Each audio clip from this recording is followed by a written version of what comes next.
정현 선생님 말씀 정말 잘 들었습니다. 저희 바로 이어서 토론 시작하겠습니다. 네, 3부, 죄송합니다. 2부 모더레이터 선생님과 발표하셨던 선생님들은 왼쪽과 오른쪽으로 이제 편하신 방향으로 올라와 주시기 바랍니다. 이번 토론을 이끌어 주실 신정훈 교수님은 미술평론가이자 미술사학자로서 한국 근현대 미술과 건축, 도시에 관한 연구를 진행해 오셨습니다. 현재 서울대학교 미술대학 서양학과와 협동과적 미술경영에서 부교수로 재직 중이십니다. 비평으로 보는 현대 한국미술, 한국미술 다시 보기 1950에서 70년대, 한국미술 1900-2020, 한국미술 속 모더니즘 해석하기 등 국내외 한국미술 전문서의 출판에 다수 참여하셨습니다. 토론은 모더레이터의 개별 질문 3건으로 진행되며 발표자들의 답변 후 자녀 시간이 남은 경우 객석에서 질의응답도 진행하도록 하겠습니다. 지금이 3시 16분인데요. 3시 36분까지 진행을 부탁드리겠습니다. 안녕하세요. 저는 2부 패널 아시아의 관점에서의 모더레이터를 맡은 신정훈입니다. 방금 소개받은 세 분 선생님 발표 잘 들었습니다. 모두 싱가포르 그리고 또 한국에서 활동하고 계신 미술사학자, 큐레이터 또 평론가 분들로서 사실 비서구권 미술을 이제 연구하고 있는 분들이다 이렇게 말을 할 수가 있을 겁니다. 그 일은 사실 여러 어떤 조건이나 단서가 있습니다. 즉 미술이라고 불리는 것이 어떤 담론이나 실천 그리고 테크놀로지, 제도, 태도 등과 같은 것이 많은 경우 이 비서구권은 20세기에 도입돼서 학습되고 또 구사된 것이라는 점입니다. 따라서 구조적으로 언제나 그 원본이라고 간주되는 것과의 관계 속에서 이제 스스로를 위치짓게 되는 그런 압력 속에 또 놓이게 된다는 그런 점이 있습니다.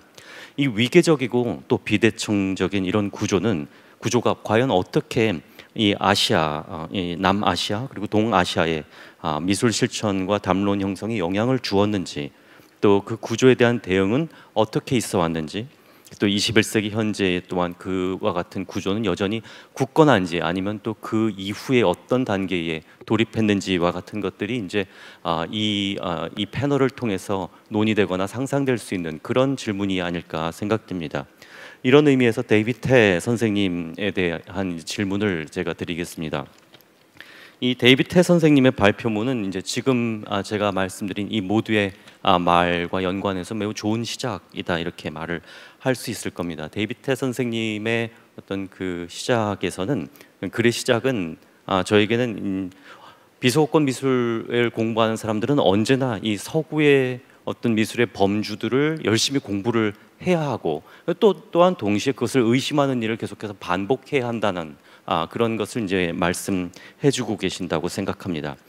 그 널리 받아들여지고 있는 그 서구의 범주들은 충분히 유용한 것이지만 언제나 맞지 않기 때문입니다. 특히나 그 지금 그 말씀하신 제도 비판을 포함해서 뭐 아방가르드, 제도 비판, 포스트 모더니즘과 같은 것들이 이제 더욱 까다로운 그런 용어라고 생각이 드는데요. 왜냐하면 그와 같은 용어들은 원리적으로 무엇에 반해서 혹은 무엇 이후에로 이제 자신을 그것들이 정의되어야 하기 때문입니다. 예를 들면 아방가르드는 그 아방가르드가 도전하는 어떤 제도가 있어야 할 것이 아방가르드가 도전하는 어떤 것이 있어야 할 것이고, 제도 비판도 그것이 어떤 것을 비판하는 그런 제도가 있어야 할 것이고요. 그리고 포스트 모더니즘도 그 포스트 모더니즘은 뭔가를 뒤를 잇는 그 무엇이 있어야 되기 때문입니다. 그런데 그렇게 되면 갑작스럽게 이제 후발주자의 자각에 이르게 됩니다. 즉 우리는 아직 권위를 갖는 미술사학적인 선례도 없는데 아방가르드가 가능할 것인지, 그리고 우리는 어떤 프레이밍 장치로서의 제도가 과연 갖춰져 있는가, 그것이 없는데 어떻게 제도 비판이 가능할 것인가, 그리고 포스트 모더니즘도 과연 우리가 포스트할 모더니즘이 있었는가 이제 이런 문제에 봉착을 하게 된다는 거죠. 그래서 이런 문제를 제기하는 일은 분명히 중요하고 성찰적이고 생산적이지만 생산적입니다. 왜냐하면 서구의 범주들을 기계적으로 적용해서 만들어내는 어떤 동아시아나 남아시아의 미술에 대한 논리, 울림없는 논리들보다는 훨씬 더 그렇습니다. 그러나 이런 성찰적인 물음을 던지면서 어쩌면 그 던지는 이도 자기도 모르는 사이에 서구의 시간성에 또 다시 종속되고 있음을 발견하게 될 수 있습니다. 즉 제도 비판이라고 하는 것을 말할 때 그 비판할 제도가 있어야 되지 않겠냐? 그럼 우리는 제도가 지금 없는데 그것이 가능하냐? 뭐 이런 식으로 일종의 어떤 단계론적인 그런 생각들을 하게 되기 때문이죠. 이 데이빗 태 선생님의 발표는 이런 점에서 서구에서 널리 받아들여지는 범주가 어떻게 어떤 위험들을 피하면서 비서구 미술의 이해에 도움이 될 수 있을지를 알리는 듯 보입니다. 죄송합니다. 제가 막 뭘 읽고 있는 듯한 그런 인상을 지금 지울 수가 없습니다. 뭔가 시간에 쫓기는 아무튼 그래서 그 데이빗 태 선생님의 그 발표는 제도 비판 미술은 제도에 반한 것만큼이나 지금 이 아시아에서는 제도 형성에 기여하는 또 포괄적이고 확장된 그런 유연한 범주로 또 재정의 되고 있습니다. 그러면서 그 어떤 그 널리 알려지고 잘 받아들여진 서구의 어떤 범주라도 그것 자체가 이렇게 어떤 물화된 정의가 아니라 그 용어의 광범위한 활용과 오용에 의해서 변모되는 것으로 그렇게 이해되어야 바로 그 제도 비판이라고 하는 그 용어도 어떤 서구의 지리학에 갇힌 그런 지역적인 것이 되지 않고 그것으로부터 구해낼 수 있다. 이제 이렇게 역설적으로 말씀하시는 듯 보입니다. 굉장히 생산적이고 흥미로운 주장이라고 읽힙니다. 제가 드릴 질문은 그 선생님께서 계속해서 반복적으로 말씀하신 그 동시대성이라고 하는 말에 대한 것입니다.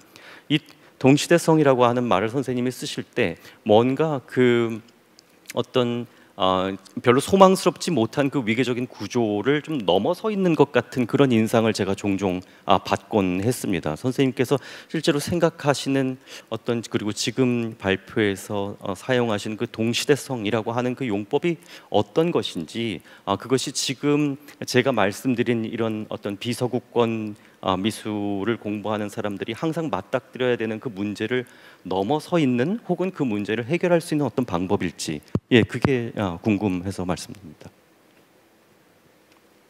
Thank you, Chung-Hoon, for the question. I at least gave a very unlinear presentation. You're right, I haven't been correct. As you may have gathered, I'm more interested in how the category might be misused, actually. Because in that misuse, a kind of reflexive, critical energy arises that I think can help us to undo the given hegemonic category. Contemporaneity, yes, I failed to define an important term. This wasn't an accident. I guess my hope is that instead to make criticality the operative term for a change, and a more embracing one for a region that has, a region in which modern freedoms, let's put it that way, including the freedom to criticize, have been sometimes quite rare. But in that shift, I'm doing two things. One, I'm leaning implicitly on the prevailing uses of the term contemporaneity in a kind of regional brains trust or commentariat. It stands for rejection of modernism, but as you say, that differentiation or that self-differentiation it performs tends to be iterated often in local national terms, not necessarily to reject some universalist claim of another modernism, but usually because of local frustrations. That prevailing usage is, of course, not unanimous. For some, contemporaneity is the progressive part of the modern. It's coeval with and not discrete from the modern. But for others, it's just a chronological category that tags a new period inaugurated, say, by some end of history, or the acceleration of global exchange of art.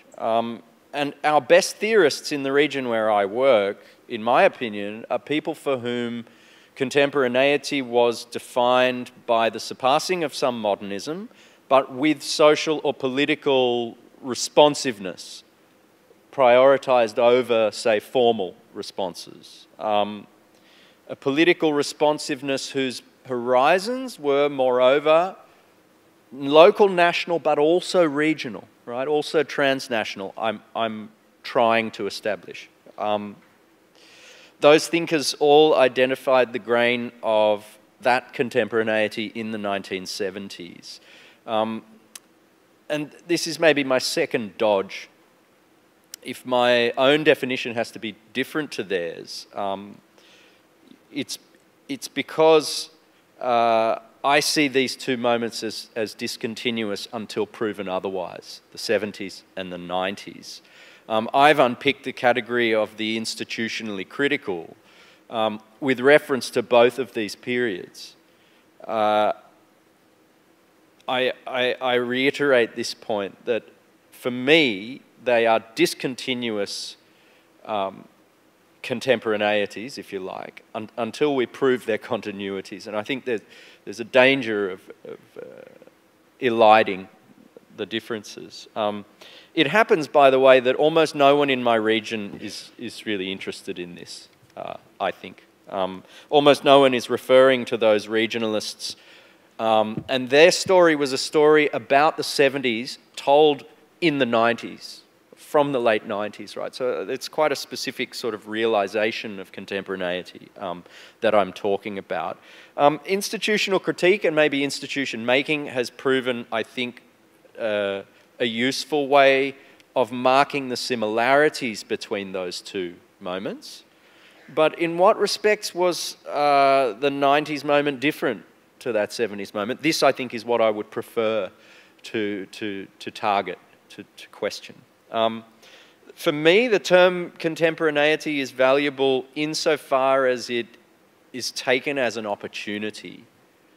Much like I've taken institutional critique in this presentation, insofar as it's an opportunity for a transformative critique of other art historical categories. We need a feminist contemporaneity. We need a heterological and institutive contemporaneity. We need perhaps an enchanted contemporaneity. And above all, for me, we need a regional as opposed to a national one.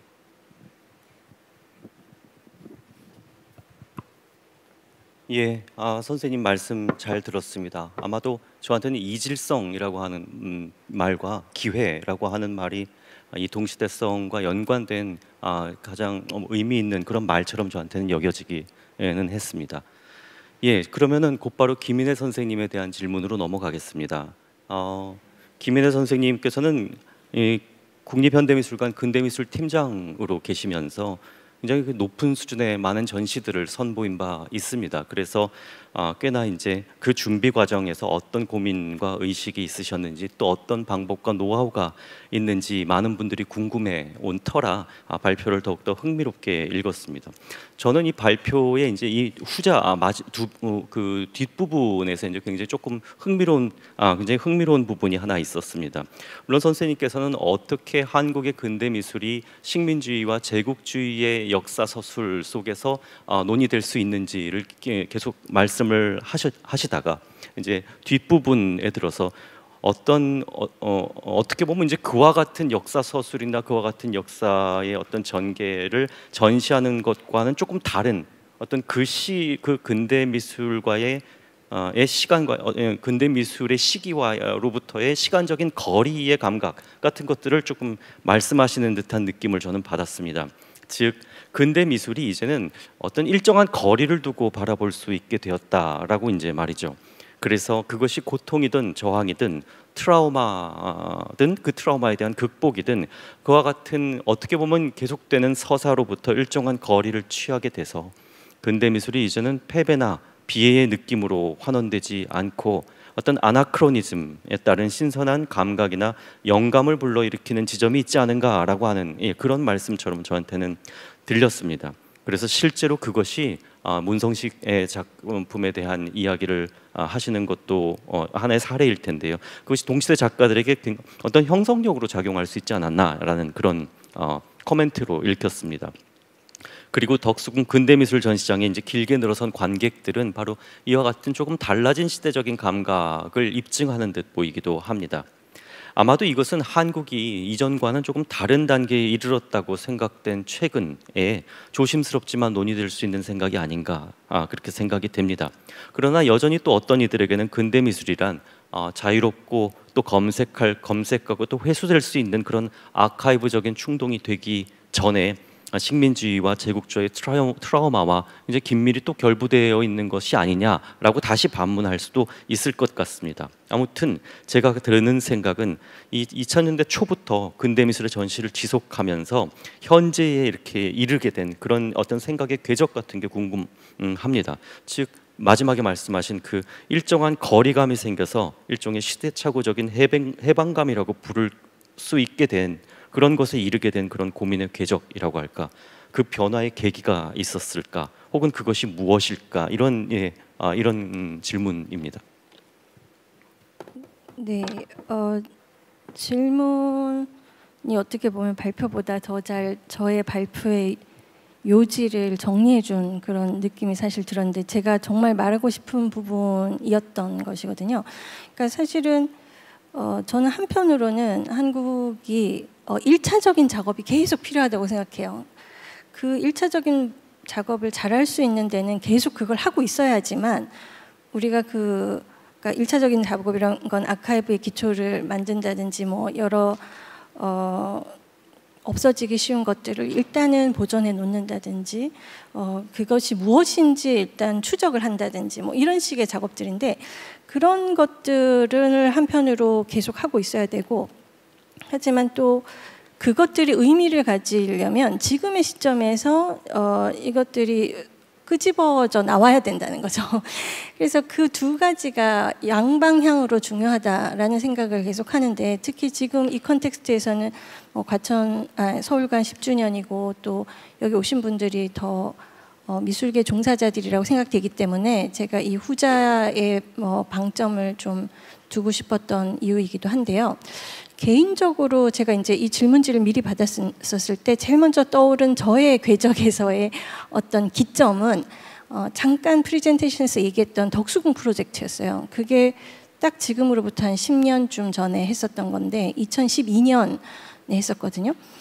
그때 전까지는 저도 거의 서양 미술 쪽을 했었어요. 그 전공도 뭐 석사 논문은 서양이고 또 아시아를 했지만 박사 논문은 아시아였지만 한국이 아니었어요. 한국이 아니었고 또 미술관에 와서의 프로젝트도 거의가 외국하고 하는 전시들을 거의 10년 동안은 거의 외국하고 전시를 했었거든요. 그런데 이제 덕수궁 프로젝트라는 이 프로젝트를 하면서 덕수궁이라는 이제 고종, 뭐 조선의 마지막 왕이라고 하는 고종이 이제 살다가 돌아가신 곳이고, 거기에 식민지 역사가 시작되는 현장들이 건축물과 뭐 여러 가지 이제 요소로 그 눈에 보이게 있는 거죠. 그 절충주의 양식들, 서양적인 건물들과 한국의 건물들, 그리고 두 개가 합쳐져 있는 건물들, 이런 것들이 다 혼재된 곳에 여러 스토리들이 있고, 그 스토리들을 지금의 현대 작가들이 어떻게 그러면 해석하고 이걸 자신의 작품으로 변화시킬 것인가라는 주제였거든요. 근데 그 주제를 위해서 이제 여러 작가들하고 작업을 하면서 제가 사실 역으로 굉장히 많이 배웠던 것은 뭐냐면, 어떤 사람들은 그 역사를 굉장히 정통으로 역사로 들어가서 해석을 하는 뭐 서도 선생님 같은 경우 그런 분이 있다면, 예를 들어 정서영 선생님 같은 경우는 그 넓은 궁을 놔두고 저 끄트머리 구석진 아무도 안 오는 그런 공간에서 노이즈 아트를 했거든요. 그런 퍼포먼스 같은 거. 그러니까 지금 똑같은 시대에 살고 있는 것 같지만 사람들이 이것을 어떻게 향유하느냐의 문제는 너무너무 다양할 수 있다는 거예요. 그리고 예술에 있어서는 그게 조금 자유가 허용된다는 거죠. 예술적 자유가 허용된다는 거죠. 그랬을 때 이제 한국의 문화가 갖고 있는 아주 복잡다단한 뭐 이중 구조, 삼중 구조적인 이런 현실들이 사실은 오히려 더 풍부한 아규먼트를 가능하게 하는 소스가 된다는 거예요. 그래서 실제로 그때 한 7개의 프로젝트를 했는데 그 프로젝트를 보는 관점들이 작가들의 관점들이 다 달랐고 작가의 성향도 다 달라서 한 번도 작가가 다 같이 모인 적이 없어요. 제가 한 번도 안 모였어요. 모일 수가 없는. 그래서 뒤풀이를 제가 7번을 했어요. 다 다르게. 그럴 정도로 그런 것에서 이제 지금의 시점에서 우리가 이 과거를 다시 뭐 이걸 똑같이 해야 된다. 뭐 똑같이가 없어요. 사실은 누가 어떤 관점으로 역사는 서술하느냐에 따라서 끊임없이 바뀌는 게 사실은 또 역사잖아요. 그래서 그런 점에서 우리가 우리의 그런 것들에 관심을 가지면서 여러 가지 이거를 그 좀 더 생산적인 방식으로 변환시키는 그런 게 되지 않을까 그런 생각을 많이 했었고 또 한 가지만 더 말씀드릴 시간이 없지만 한 가지만 말씀드리면 그 프로젝트를 할 때 제가 덕수궁의 역사 책들을 이제 쫙 보잖아요. 그럼 너무나 수상한 글들이 있어요. 너무나 이건 수상한데 이 수상한 이 말을 누가 제일 먼저 했을까를 더듬어서 들어간 거예요. 근데 이 수상한 말은 모든 관광 안내지에 그렇게 써 있어요. 근데 제가 좀 역사를 공부해 보니까 이게 이상한 말이에요. 그래서 쭉 추적을 해보면 이 말을 처음 한 사람은 30년대 일본 학자가 덕수궁사를 쓰면서 그렇게 써놓은 거예요. 오다쇼고라고. 근데 제가 그 사실을 이제 서울대 고문원 자료실에서 읽다가 너무 놀랍기도 하고 화가 나기도 하는 게 우리는 말로는 그러죠. 맨날 식민사관이 문제다. 근데 막상 식민지 역사에서 그런 관점으로 써놓은 역사관을 아무도 교정 안 하고 100년 가까이 관광 안내지에 그대로 쓰고 있는 게 한국의 실정이거든요. 저도 덕숭을 좀 알고 덕숭에서 많은 생활을 했던 사람들도 그때까지는 그걸 몰랐던 거고. 그래서 그런 것은 우리가 말이 아니라 약간은 어떻게 보면 저는 실천이라고 생각해요. 정말 식민사관 어쩌고 하지만 그러면 식민지 사학자들은 뭐라고 썼는지 그리고 우리는 그것을 지금은 또 어떤 관점에서 어떻게 다르게 볼 수 있는지 이런 거를 끊임없이 얘기를 해야 된다. 그러니까 그거는 당위이기도 하지만 또 재미도 있어요. 심지어 제가 생각하기에는 왜냐하면 정말 많은 생각거리를 제공해요. 그래서 어떻게 보면 저는 지금 근대미술 열심히 하자는 이 단순한 말을 하려고 여기에 와가지고 이러고 있는 약간 무슨 약장사 같이 이렇게 하고 있는 것 같은데 그런 현대 미술에 종사하고 또 현대 미술가들 이런 뭐 생산자들 이런 분들도 조금 그런 시간적 폭을 넓게 가지면서 그것을 자신의 어떤 리소스로 잘 활용해 줬으면 좋겠다. 이런 생각을 제가 사실은 10년 전쯤에 했고 그래서 이제 아카이브 센터를 과천에서 이렇게 하면서 뭐 이런 전시 이렇게 쭉 이렇게 이어진 거죠. 그 질문을 저는 어떻게 보면 지금 11년째 계속 하고 있는 것 같다는 그런 생각을 하게 됩니다. 예. 마지막으로 정연 선생님께 질의하겠습니다. 지금 김인혜 선생님께서 말씀하셨다시피 제가 사실 미리 그 선생님이 쓰신 글들을 좀 읽어보고 이제 그래서 이렇게 질의문을 사실 작성을 했어요. 근데 이제 오늘 발표하신 내용은 그 글 중에 이제 어떤 부분이 좀 더 강조되고 어떤 부분은 덜 강조되고 이제 이런 차이가 있어서 제가 이 말씀드리는 내용과는 조금 결이 다를 수 있는데 정연 선생님께서 저한테 처음 보내주셨던 글에서 제가 제일 흥미롭게 봤던 내용은 1990년대는 동시대와 상당한 간극이 있다 이런 말을 하시는 거였어요. 그래서 선생님께서 그 리서치 작업을 하시면서 90년대가 굉장히 지금보다는 조금 간극이 있다. 예, 이제 동시대는 아니다. 이제 이런 류의 생각을 하셨던 게 아닌가라고 저는 생각을 하고 그때부터 그것이 자체가 이제 굉장히 저한테는 흥미로 다가왔습니다. 왜냐하면 1990년대 한국 미술은 흔히 동시대 미술의 기원이라고 보통 불리곤 합니다. 그래서 이 동시대 미술의 기원이라고 한다면 바로 그 이전에 80년대까지의 한국 미술과는 아주 변별적인 차이가 확연한 차이가 있다. 이제 이런 식의 내러티브죠. 근데 선생님의 말씀은 그 이전과도 다르지만 또 지금과 다르다. 이제 이렇게 말씀하시는 부분이 저는 흥미로웠습니다. 그 사이 시기라는 것이죠. 저는 그렇게 말했을 때 1990년대 한국 미술 혹은 1990년대 한국이 굉장히 낯설어지기 시작한다는 생각을 하게 됐어요. 왜냐하면 어떤 시기를 지금 시기에 프리히스토리로 만들어 버린다는 것은 그 시기를 굉장히 익숙한 것으로 만들어내는 방법이거든요. 지금의 어떤 결과의 시작으로서 그 시기를 이해하니까 그 시기는 전혀 생경한 것이 아닌 익숙한 어떤 것으로 만들어져 버리죠. 근데 지금과 상당히 간극이 있다 이렇게 얘기를 해버리면 그 시기 자체가 어떤 생경함으로 낯설음으로 이렇게 생각하고 계셨던 게 아닌가, 바로 그게 이제 질문입니다. 그 생경함과 가능성이라는 게 과연 어떤 것일 수 있을까? 예, 지금을 오히려 낯설게 만드는 그 90년대라면 거기에는 어떤 흥미롭고 가능성이 가능한 어떤 지점들이 있을지, 이게 저의 그 질문입니다. 네, 제가 쓴 글보다 훨씬 더 깊게 제 생각을 엿봐 주셔서 너무 감사드립니다. 매우 좋은 질문이면서도 어려운 질문인 것 같기도 해요.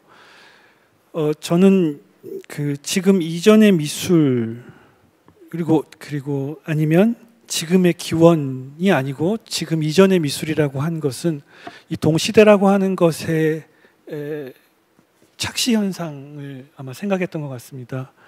이 동시대는 사실은 발터 벤야민도 그런 얘기를 하죠. 이전과 이후만 있을 뿐이다라고 이야기를 하기도 하고, 아감벤도 이거는 좀 시차를 두고 도착한 배송된 편지라고도 이야기를 합니다.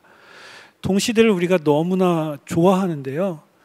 이게 제가 글에도 썼지만 예술의 종말 이후의 미술이 이른바 다른 어떤 세계로 진입한 달라진 어떤 변곡점이다라고 이야기를 하면서 이전의 미술, 그러니까 즉 모더니즘이라고 하면 모더니즘 미술을 타자화시키고 지금 미술이 더 좋은 것, 더 훌륭한 것, 앞으로 우리가 지향해야 할 어떤 세계 같은 암시를 준다는 생각을 했습니다. 이 그러니까 동시대성이라고 하는 단어 자체가 사실은 어떤 철학적 한계에서 나온 저는 표현이라고 생각하거든요. 그러니까 이 동시대는 끊임없이 변하고 끊임없이 새로운 매체, 새로운 주제 혹은 새로운 어떤 환경들이 도달하지만 사실은 그것이 새로운가라는 질문을 아까 서동 선생님도 얘기를 하셨지만 다시 하게 되는, 따라서 제가 말하는 90년대는 지금 이전의 미술이라는 것이 반드시 과거다라는 의미도 아니고, 그리고 그것이 낯설다라는 의미라기보다는 오히려 요즘 철학적으로 절합이라고 이야기를 하죠. 아티큘레이션. 과거와 현대 사이를 계속 조직하는 어떤 그런 구조체, 어떤 장치, 미학적 장치일 수도 있겠다라는 상상을 해보았습니다.